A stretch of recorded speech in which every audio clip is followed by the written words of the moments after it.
Umpama yang laki-laki ngaku, wih itu anakku ini. Umpama begitu, sama ulama fikih tidak langsung dibenarkan pengakuan ini. Tunggu dulu karena dia lahirnya sudah lebih 6 bulan. Nah, lah akhirnya karena tidak langsung dibenarkan, maka si laki-laki ada hukum li'an, sumpah li'an. Lah ini baru terus nanti dalam ayat li'an itu nanti nerangkan itu. Pokoknya menarik. Ya muka-muka malah rakelakon, gun bahas hukum maksudnya menarik ngono ae. Karena ini hal-hal yang mengkhawatirkan, sensitif. Jadi begitu ya. Jadi efeknya juga begini akhirnya.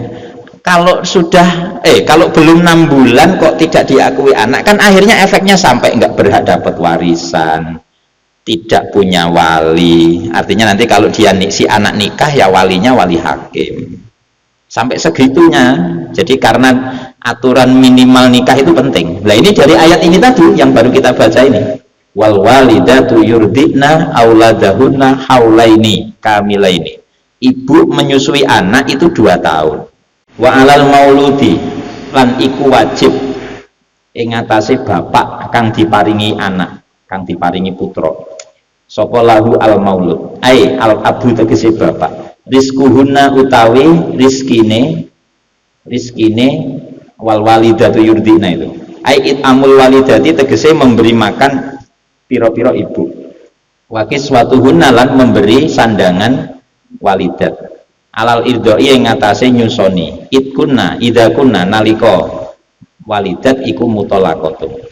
Memberi rizki tadi bil ma'rufi dengan kebaikan. Biqadri tokotihi tegese dengan kadar kekuatannya suami. Maulud lah.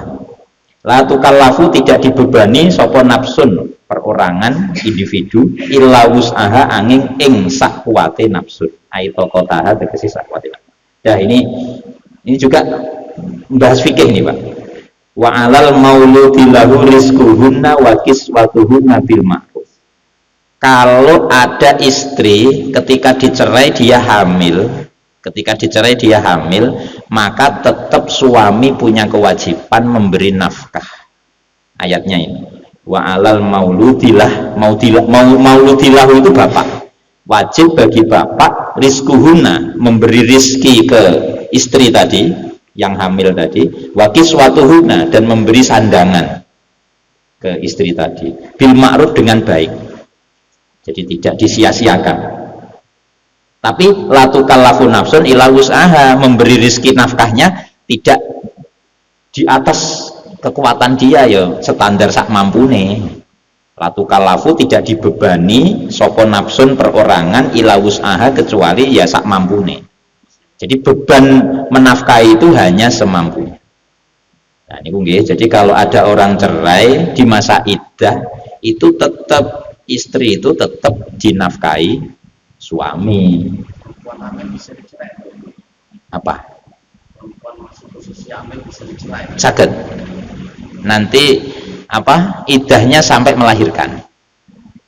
Tidak pakai 3 kali suci.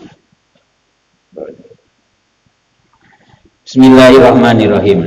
Tapi itu namanya tolak bid'i, bukan tolak sunni.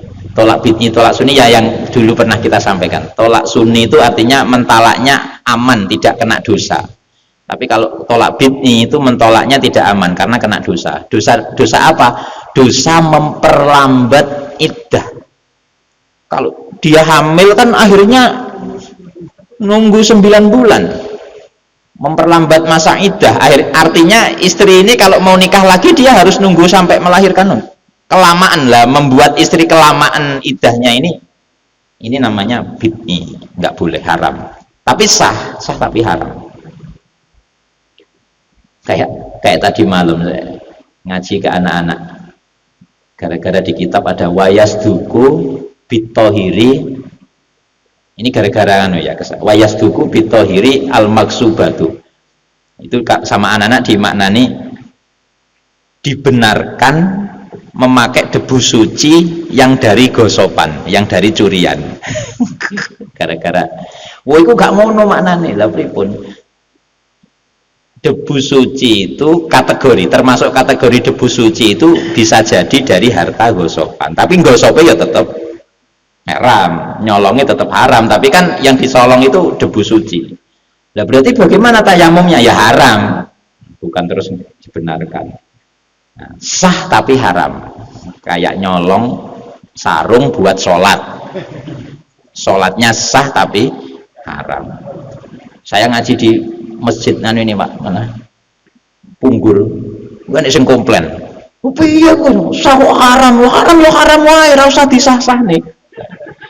Ya beda memang, urusan sah tidak itu karena sesuai syarat. Kalau sesuai syarat ya sah, kalau nggak sesuai syarat nggak sah. Lah urusan halal haram itu karena perilaku menerjang aturan, nggak boleh nyolong kok nyolong. Tapi kan dalam syarat sholat nggak ada syaratnya sholat harus tidak nyolong, kan nggak enak syarat ngono.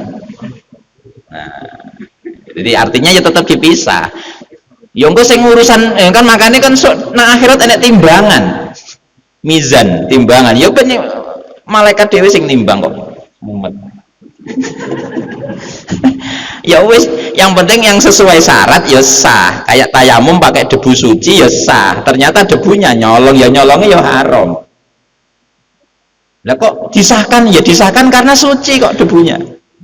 Nggak ada syarat tayamum harus pakai debu nggak colongan, nggak eneng. Makanya ya begitu, ada sah tapi haram. Jadi ngoten itu namanya kalau di usul fikih hukum taklifi dengan hukum wad'i. Hukum taklif itu yang haram tadi, terus hukum wad'i itu yang sah tadi. Bismillahirrahmanirrahim. Lanjut dulu. Bismillahirrahmanirrahim. La tudorro walidatum biwaladiha wala mauludul lahu biwalad. La tudorro, tudorro apa tudoru? Ro gitu. Ora dibahayaake sapa walidatun ibu biwaladiha sebab anake walidah. Ai bisa babi tegese sebab walidah. Sebab walad nih bi antukrohu, seperti dipaksa sapa walidah ala irdoihi untuk menyusui walad. Idam tanaat nalika nyegah sapa walidah. Wala yudoru, dan tidak dibahayakan, yudorunya dibuang. Sapa mauludun lah, maulud lah tadi bapak. Biwaladin sebab anak, bisa babihi. Bi ayyukallafa, seperti dibebani sapa bapak fauqotokotihi di luar kemampuannya. Wa idhofatul waladi utawi ngidhofake lafat walad ila kulin maring masing-masing min huma sangking walidah lan maulud lah fil maudhi'aini dalam dua tempat iku lil istitofi untuk menunjukkan belas kasihan.